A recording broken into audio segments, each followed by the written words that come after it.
sekolahnya merasa pintar, dia punya ijazah, lah dia jadi pengangguran. Dengan kecantikan dia itu, dia bisa memiliki apapun. Ternyata Nabi Yusuf pernah sombong di dalam hatinya.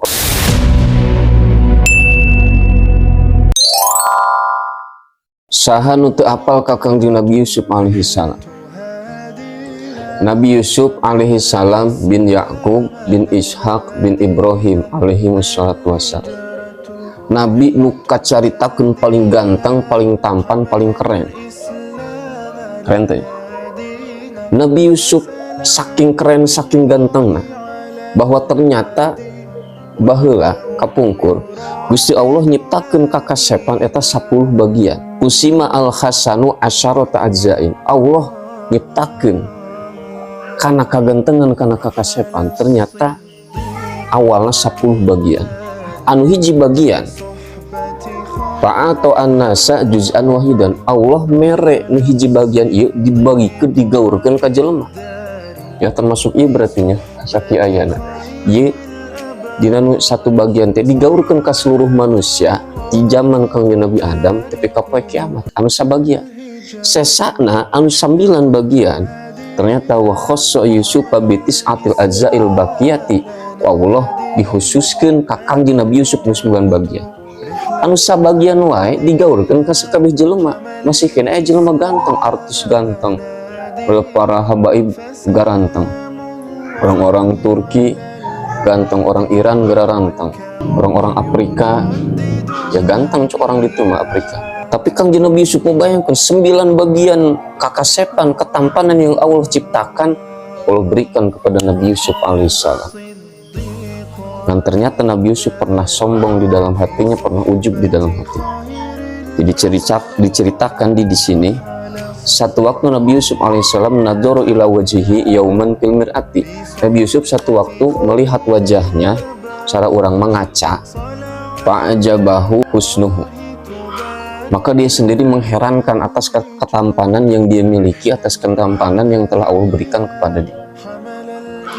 Sehingga Nabi Yusuf karena saking dia sendiri merasa heran, kok begitu tampannya dia, begitu gantengnya dia pernah berucap di dalam hatinya seperti ini, lau kuntu mamlukan ma qaddara ahadun ala samali. Andaikan saya seorang abid, kata Nabi Yusuf, pasti tidak akan ada yang sanggup siapapun untuk membayar diri saya sebagai seorang abid. Saking dia merasa mahal, saking dia merasa tampan, saking dia merasa keren, merasa ganteng. Nah ternyata itu adalah min afatil ujbi, dari sebagian bahayanya ujub atau sombong dalam hati, merasa bangga diri dalam hati. Nah dari situlah Nabi Yusuf kemudian dibuang oleh kakak-kakaknya ke dalam sumur sampai 3 hari 3 malam. Bahkan kemudian ditemukan oleh segerombolan orang, sekelompok orang yang hendak pergi ke Mesir.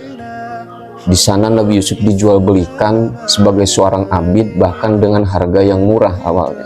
Artinya murah itu karena memang tidak sesuai dengan fisik Nabi Yusuf yang begitu gantengnya. Nah dari sinilah kita belajar bahwa ternyata terkadang kita terlalu bergantung kepada sesuatu sehingga melupakan kita itu harus bergantung kepada Allah Subhanahu wa Ta'ala. Ada orang yang dia sekolahnya merasa pintar, dia punya ijazah, sekolahnya ranking 1, juara 1, dapat beasiswa. Tapi kadang-kadang begitu dia lulus selesai, dia dapat pekerjaan itu sulit, malah dia jadi pengangguran. Mungkin karena dia pernah merasa bangga diri, karena dia merasa pintar, sehingga dia itu bergantungnya sama ijazahnya, bergantungnya sama prestasinya, bukan bergantung sama Allah. Ada orang yang dia merasa cantik, merasa pede, pasti dia bisa dapetin lelaki yang mapan, yang tampan, yang rupawan. Ternyata malah dapat yang biasa-biasa saja. Mungkin bisa jadi si wanita itu, si perempuan itu pernah merasa ujub dalam hatinya, seakan-akan dengan kecantikan dia itu dia bisa memiliki apapun. Dan Allah di situ cemburu, Allah tidak suka. Akhirnya malah dijadikan orang yang biasa-biasa saja, jodohnya pun biasa-biasa saja.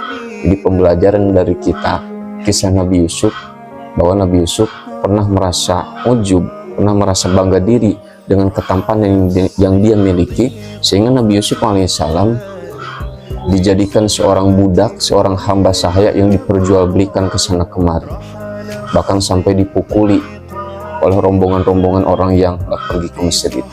Panjang ceritanya, tapi hikmah yang bisa diambil dari kisah Nabi Yusuf yang pertama adalah bahwa tetaplah bergantung kepada Allah, karena ketampanan yang kita miliki, kepintaran yang kita miliki, harta yang kita miliki, kemampuan yang kita miliki, itu semuanya adalah anugerah dari Allah, dan kita kembalikan kepada Allah.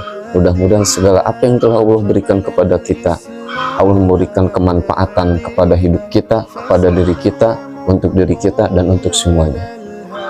Assalamualaikum.